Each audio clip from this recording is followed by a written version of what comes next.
Good morning students, how are you.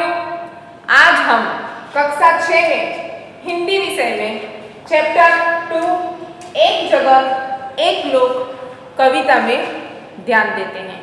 हम हमारे part 1 video में कविता के बारे में चर्चा कर चुके हैं, कविता गा चुके हैं और कविता का भावार्थ भी हम समझ चुके हैं और आपकी पाठ्य पुस्तक में जो शब्दार्थ दे रखे हैं वह भी हम समझ चुके हैं। हम हमारे पार्ट 2 वीडियो में कुछ एक्स्ट्रा शब्दार्थ, अभ्यास के प्रश्नों के उत्तर और स्वाध्याय के कुछ प्रश्नों के उत्तर भी समझ चुके हैं और लिख चुके हैं। अब हम स्वाध्याय के आगे के प्रश्नों के उत्तर की तरफ ध्यान देंगे जो भी करवाने बाकी हैं। तो आप अपनी पाठ्य पुस्तक निकालें और उसमें पेज नंबर 9 निकालें। पेज नंबर 9 में स्वाध्याय में प्रश्न नंबर 4 निम्नलिखित भाव दर्शाने वाली काव्य पंक्तियाँ लिखिए। इसमें काव्य पंक्तियाँ आपको दे रखी हैं, वो किस काव्य पंक्ति का भाव दर्शा रही है हमें वो हमारी कविता में से ढूंढकर लिखना है।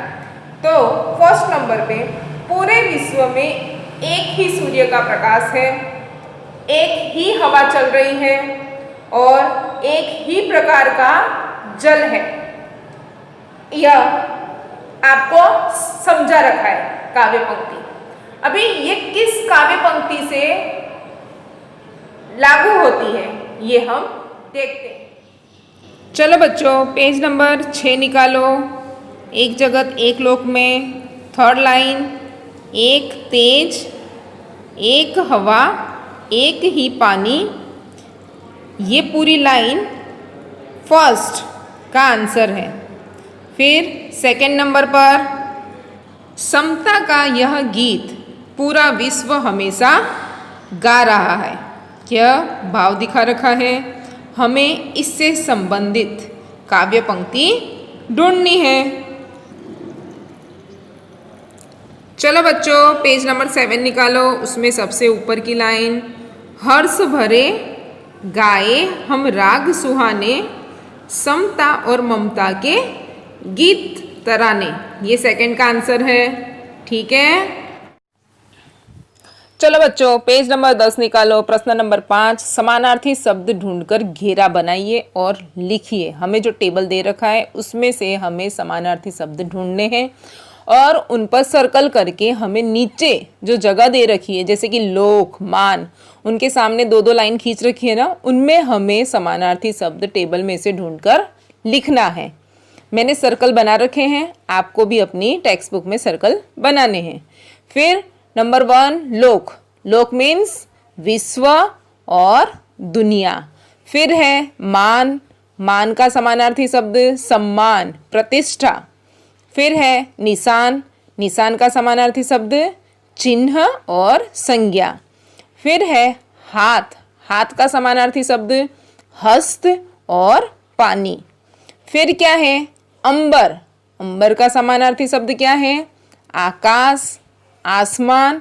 और मैंने यहाँ पर 3 समानार्थी शब्द लिखे हैं गगन। वैसे हमें समानार्थी शब्द 2 लिखने हैं क्योंकि हमें टेक्स्ट बुक में 2 के लिए ही जगह दे रखी है और हमारे टेबल में भी सभी शब्दों के समानार्थी शब्द 2-2 हैं। लेकिन अंबर का समानार्थी शब्द 3 है, आकाश, आसमान और गगन, इसलिए मैंने 3 लिखे हैं। आप 2 लिखो तो भी चलेगा, आप 3 लिखो तो भी चलेगा। फिर देखो बच्चों, प्रश्न नंबर 6, प्रश्न नंबर 5 में आपने जो समानार्थी शब्द ढूंढे हैं, हमने जो अभी समानार्थी शब्द बनाए ना उनकी बात है, उनका वाक्य में प्रयोग कीजिए। उनका आपको वाक्य में प्रयोग करना है। उदाहरण भी दे रखा है जैसे हाथ, हाथ का समानार्थी शब्द हस्त और पानी। तो पानी, यहाँ पर क्या दे रखा है उदाहरण, सीता ने पानी से पानी पिया, मतलब कि सीता ने हाथ से पानी पिया। लेकिन यहाँ पर उदाहरण में एक ही उदाहरण दे रखा है आपको, जैसे कि सबसे फर्स्ट है लोक, तो उसका समानार्थी शब्द विश्व और दुनिया। तो हमें दोनों शब्दों का वाक्य प्रयोग करना है, विश्व का भी वाक्य प्रयोग करना है और हमें दुनिया का भी वाक्य प्रयोग करना है। जैसे कि विश्व, पूरा विश्व एक परिवार की तरह है। फिर है दुनिया, दुनिया में कई तरह के देश है। इन दोनों शब्दों पर मैंने वाक्य बनाए हैं। ऐसे आपको भी, आपको जो समानार्थी शब्द यहाँ पर दे रखे हैं उनके सभी समानार्थी शब्दों के आपको वाक्य प्रयोग करके अपनी नोटबुक में लिखना है। ये प्रश्न का उत्तर आपको खुद लिखना है।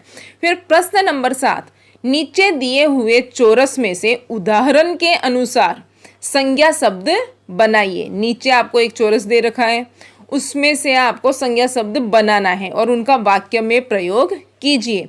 आपको एक उदाहरण भी दे रखा है, जैसे कि फूल, फूल, यह फूल सुंदर है। ठीक है, फूल में हमने छोटा सा वाक्य बनाए, ज़्यादा बड़े बड़े वाक्य नहीं बनाने हैं। यह फूल सुंदर है। ठीक है, अभी यहाँ पर भी मैंने जो संज्ञा शब्द है उन पर सर्कल कर रखा है, जैसे कि कमल, सागर, भारत, हिमालय, आरती। इन सभी संज्ञा शब्दों का वाक्य में प्रयोग करना है।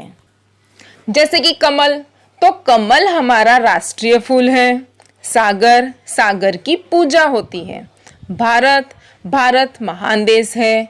हिमालय, हिमालय सबसे ऊंचा पर्वत है। आरती, मैं रोज शाम को आरती करती हूँ। ये 5 संज्ञा शब्द मैंने ढूंढे हैं और उनका वाक्य में प्रयोग भी मैंने किया है। अभी आपको ये सारे वाक्य प्रयोग, ये संज्ञा शब्द, समानार्थी शब्द, ये सारे आपको अपनी नोटबुक में लिखने हैं।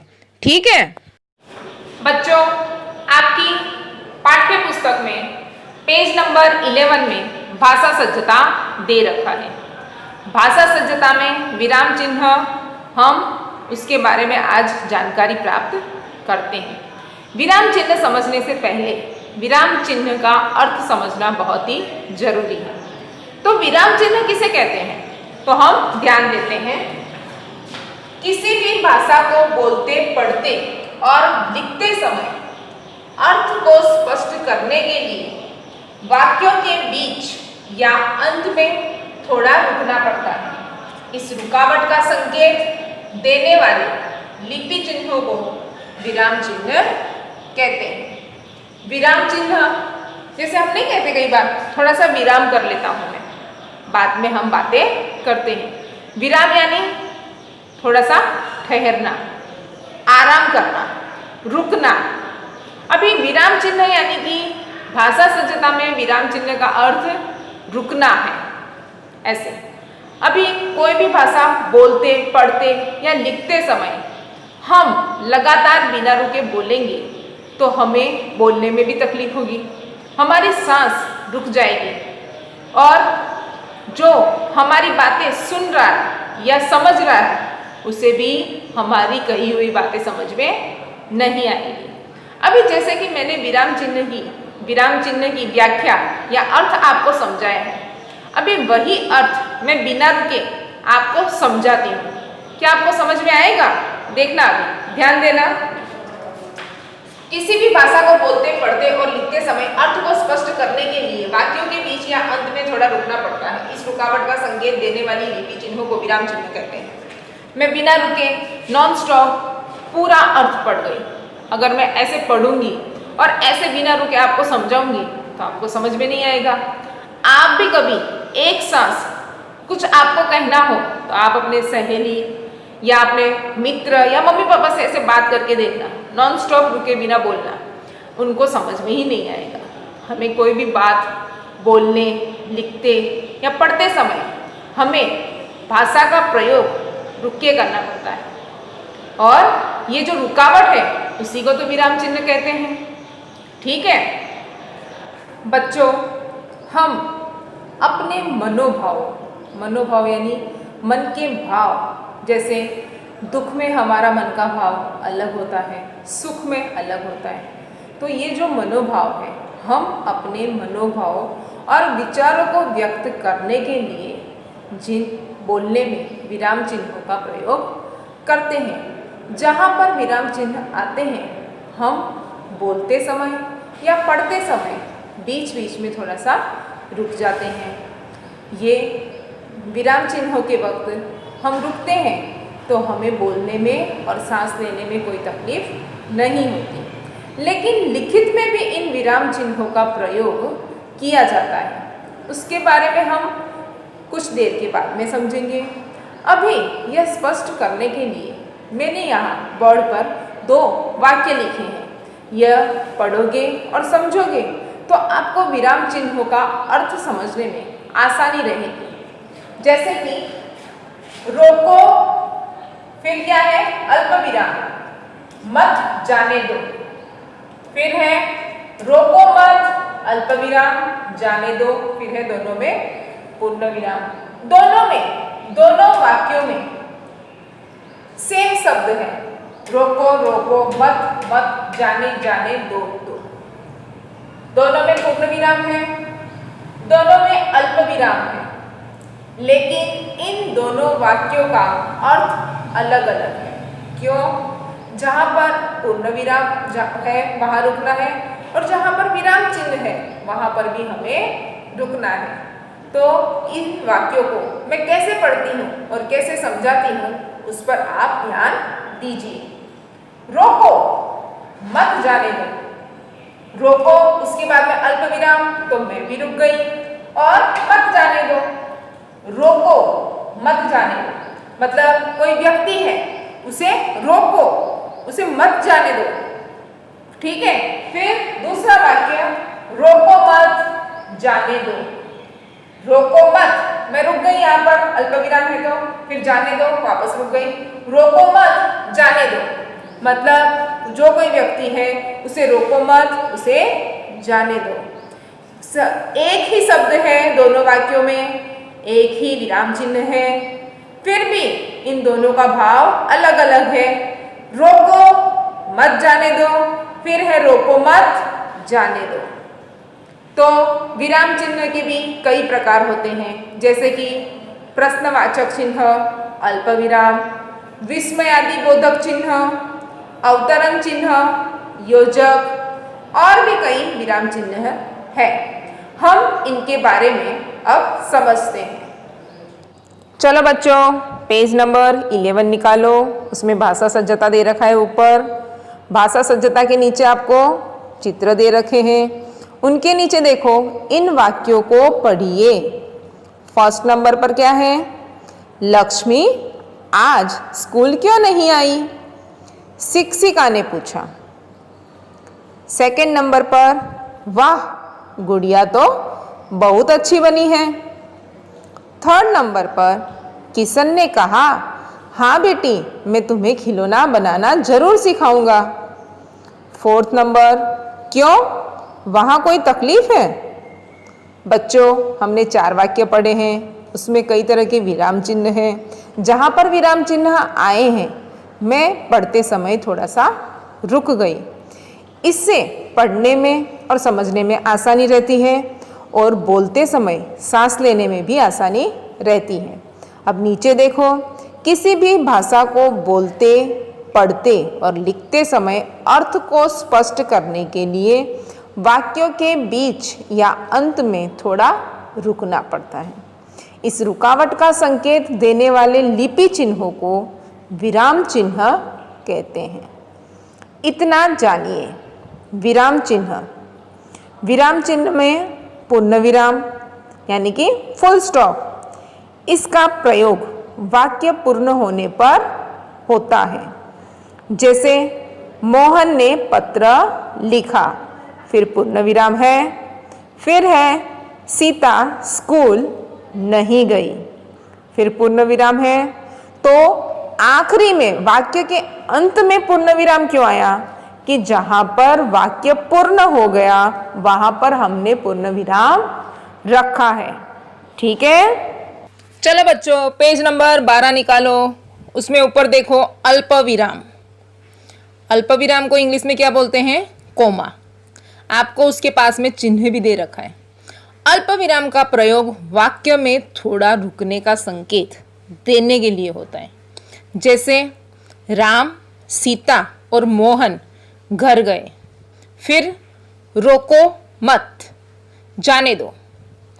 ये वाक्य तो मैंने भी आपको समझाया था, ठीक है ना। फिर उसके आगे क्या है?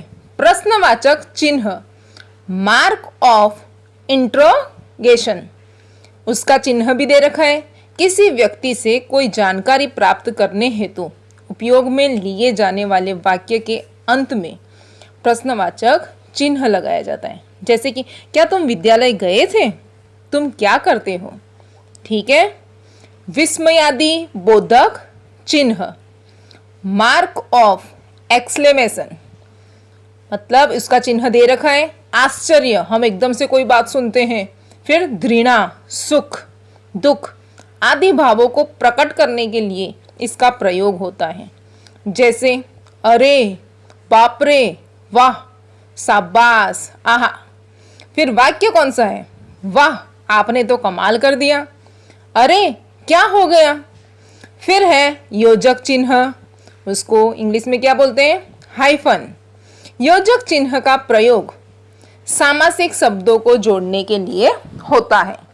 जैसे सुख दुख, माता पिता, पाप पुण्य, देश विदेश आदि। सबके जीवन में सुख दुख आते रहते हैं। माता पिता की सेवा ही सच्ची पूजा है। चलो बच्चों, निर्देशक पर ध्यान दो, उसको इंग्लिश में डैश बोलते हैं। निर्देशक चिन्ह का प्रयोग वाक्य में बात को स्पष्ट करने के लिए होता है। जैसे मोहन ने अपने मित्रों राकेश, आकाश, अविनाश से रुपए मांगे। फिर क्या है, ग्राहक, इस पुस्तक का क्या मूल्य है। दुकानदार, यह 25 रुपए की है। ठीक है। फिर क्या है, कोष्टक, कोष्टक यानी ब्रैकेट, आपको उसका चिन्ह दे रखा है। किसी शब्द के अर्थ को स्पष्ट करने के लिए कोष्टक का प्रयोग होता है। जैसे कि अध्ययन, अध्ययन का मतलब क्या होता है, पढ़ना, वो आपको ब्रैकेट में दे रखा है। मतलब किसी के ना समझ में आए कि अध्ययन क्या होता है, तो ब्रैकेट में समझाने के लिए आपको दे रखा है कि पढ़ना। अध्ययन हर क्षेत्र में लाभ देता है। फिर नीचे विरुद्धार्थी, उसका मतलब है विलोम शब्द लिखिए। अवतरण चिन्ह, इन्वर्टेड कोमा। फिर है इकहरा, मतलब इन्वर्टेड कोमा, लेकिन ये कोमा सिर्फ एक ही है। देखो, इकहरे अवतरण चिन्ह का प्रयोग किसी के उपनाम, रचना या पुस्तक के शीर्षक आदि को उद्धृत करने के समय किया जाता है। जैसे कि समझदार नन्ही पाठक के लेखक हैं शंकर सुल्तानपुरी। अभी समझदार नन्ही पाठ के लेखक हैं, ये एक पाठ का उपनाम है। ठीक है। उस पाठ के नाम के आगे इन्वर्टेड कोमा कर रखे हैं। ठीक है। फिर क्या है, सूर्यकांत त्रिपाठी का उपनाम निराला है, मतलब कि सूर्यकांत त्रिपाठी को निराला भी कहते हैं। फिर क्या है, दोहरा, मतलब डबल इन्वर्टेड कोमास, किसी व्यक्ति के कथन को मूल रूप में उद्धृत करने के लिए दोहरे उद्धरण चिन्ह का प्रयोग किया जाता है। जैसे कि महात्मा गांधी जी ने कहा कि प्रार्थना ही आत्मा की खुराक है। शास्त्री जी ने नारा दिया, जय जवान जय किसान। ठीक है। चलो बच्चों, पेज नंबर 13 सबसे ऊपर देखो क्या दे रखा है। प्रश्न नंबर 8, वाक्यों में उचित विराम चिन्ह लगाइए। आपकी टेक्स्ट बुक में जो विराम चिन्ह दे रखे हैं वो मैंने आपको समझाए। इसके अलावा भी विराम चिन्ह तो और भी है, लेकिन आपकी पाठ्यपुस्तक में इतने ही दे रखे हैं, तो हम अभी इतने ही समझेंगे। ठीक है। फिर क्या है, जो वाक्य दे रखे हैं उनमें हमें विराम चिन्ह लगाने हैं। जैसे कि छी छी, तुमने यह क्या किया।